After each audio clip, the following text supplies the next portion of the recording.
pessoal, tudo bem?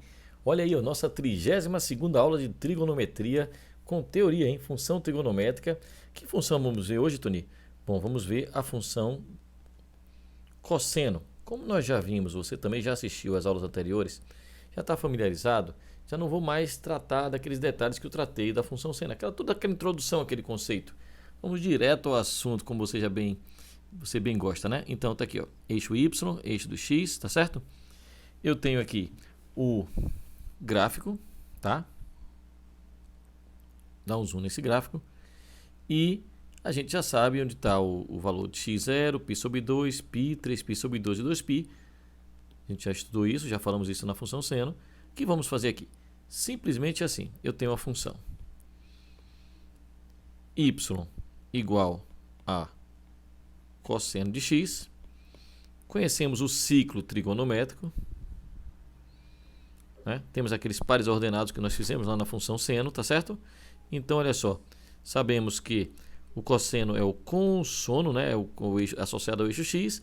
Então, cosseno de 0 grau é 1, cosseno de 90 graus é 0, lembre do raio trigonométrico, né? O raio trigonométrico é 1, cosseno de 180 graus é menos 1, cosseno de 270 graus é 0 e cosseno de 360 é 1, beleza? Então, você já sabe o que fazer, não sabe? Vai atribuindo lá. Ó. Você tem cosseno de 0 é 0. Cosseno de 90... Desculpa, corrija aqui. Cosseno de 0 é 1.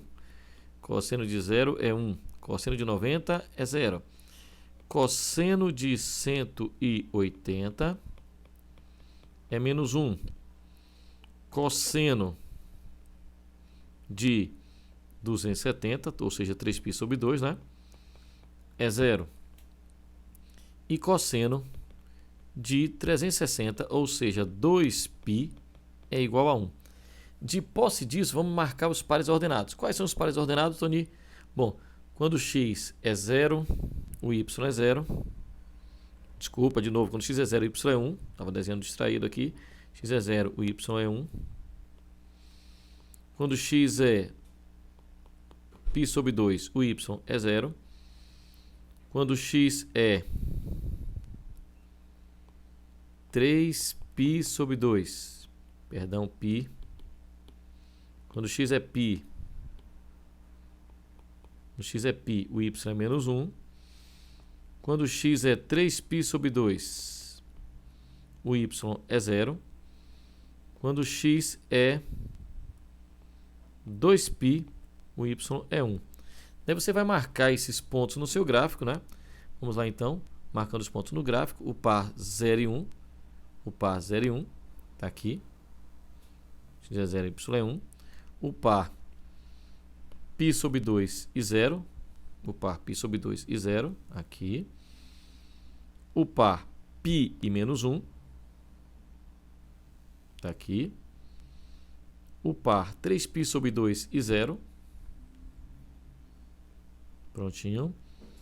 O par 2π e 1. 2π e 1. Pronto.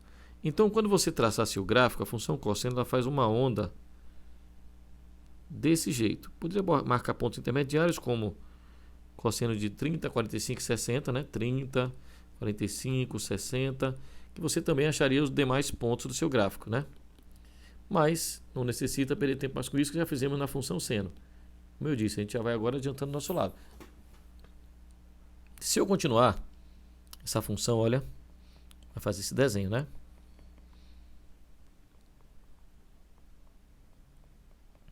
Então você já sabe, e sabe bem, tenho certeza, que essa função, ela oscila, olha só, com mínimo em menos 1, com máximo em 1.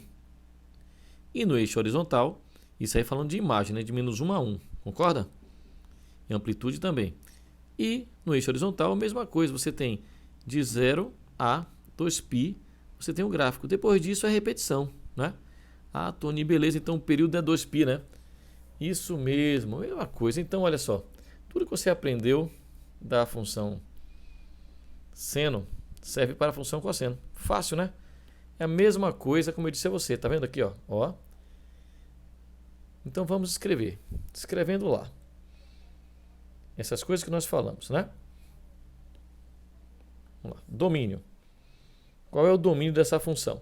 Como ela ocupa todo o eixo horizontal, tá vendo? Ela vai continuar o eixo horizontal infinitamente. Então essa função ela varia de menos infinito a mais infinito, ou seja, o domínio é real, né? Domínio é real.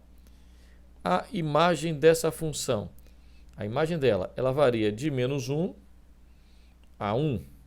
Então a imagem da função, escrevendo ela aqui, de menos 1 a 1, certo? Logo eu posso escrever que o cosseno de x, ou de um arco x, ele vai de menos 1 a 1, que mais uma vez, lembrando que o raio trigonométrico é 1, então no giro só vem mesmo de menos 1 a 1, não é isso? Bom, domínio imagem, amplitude, galera, vamos lá. Falando de amplitude, como é que é? A amplitude dessa função é 1, não é isso? Olha, metade da distância da imagem. Então a amplitude da função é 1. Então, amplitude da função é 1. Período. Qual o período? Período você faz 2π sobre k. Lembra do k rapato de x? 2π sobre quanto? Quem é k? Bom, o coeficiente de x, ou seja, o k rapato de x, lembrando aqui, olha, é o número que multiplica o x. Ele é 1. Então, o período vai ser 2π sobre 1, que é igual a 2π. Ô, Tony, mas você lembrou, você falou também pra gente, Tony, você falou da fórmula que é x final menos x inicial. É a mesma coisa, tá? Então, quem é o x final? Olha, o x final, ele é 2π, tá vendo aqui? Um zoom para você. X inicial é 0. X inicial, x final. Então, qual vai ser o período da função? 2π menos 0, correto? Período da função pode ser também 2π menos 0, que é igual a 2π radianos. Então, olha só, não mudou quase nada, só mudou o quê? O formato do desenho. Lembrando aqui a função seno, ó, ela vai fazendo um desenhozinho um pouco diferente desse, né? Ela faz isso aqui, ó, o seno vem, sobe, desce, o seno faz isso, né? Lembra? A função cosseno não. Por isso até que eu no Trigono Rap, minha música que está lá no Spotify e também no meu canal, eu canto aquele trechinho. Na função trigonométrica, seno e cosseno têm imagens iguais. Essas fórmulas são muito legais, menos 1 a 1, e o domínio é real, lembra? Ou você se interessa, ou você leva a pau na escola, em casa ou no vestibular. E o período é 2π, 2π sobre k. Curtiu? Tem a música toda com várias fórmulas lá. Dê uma olhadinha lá no canal e no Spotify, tá certo? O nome no Spotify é Checkmate. Ou procure pelo meu nome também, Tony Santana. Um abraço, galera. Se ligue e até a próxima.